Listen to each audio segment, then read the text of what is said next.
Hello hi હું રવિ બારોટ ફનરંગના ચાર સમાચારમાં આપનું સ્વાગત કરું છું. વિદેશના મહત્વના સમાચાર. કંગાળ પાકિસ્તાન તમામ સરકારી કંપનીઓ વેચી નાખશે. એની શરૂઆત પાકિસ્તાન એરલાઇન્સ વેચવાથી કરશે. ગાઝાના રાફામાં સંયુક્ત રાષ્ટ્રના વાહન પર હુમલો થતાં ભારતીય સેનાના પૂર્વ જવાનનું મોત થયું.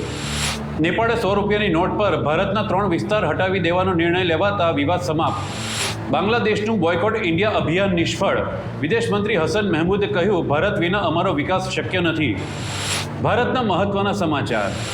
દિલ્હીની 4 હોસ્પિટલ અને તિહાર જેલને બોમ્બથી ઉડાવી દેવાની ધમકી મળતા સર્ચ ઓપરેશન શરૂ. અરવિંદ કેજરીવાલના ઘરે રાજ્યસભા સાંસદ સ્વાતિ માલીવાલ સાથે ગેરવર્તન થયું હોવાનું આમ આદમી પાર્ટીએ સ્વીકાર્યું.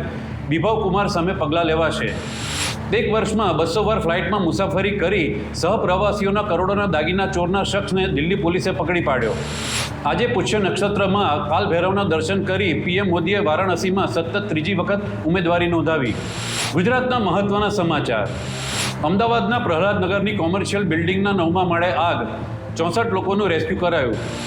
પોઈચા પાસે નર્મદા નદીમાં સુરતના 3 બાળક સહિત 8 પ્રવાસીઓ ડૂબ્યા. એકને બચાવાયો, બાકીની શોધખોળ ચાલુ. વડોદરામાં ઘરના મોભીએ શેરડીના રસમાં ઝેર આપવાના પ્રકરણમાં પુત્રનું પણ મોત થયું. આરોપી સારવાર હેઠળ. રાજકોટના જીયાણા ગામમાં રામદેવ પીરની મૂર્તિ અને મેલડી માતાજીની છબીને આગ લગાડનાર પૂર્વ સરપંચની ધરપકડ.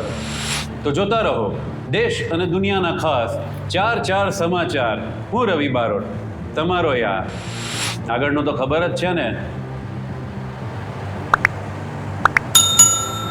પછી મજા કરો ને યાર.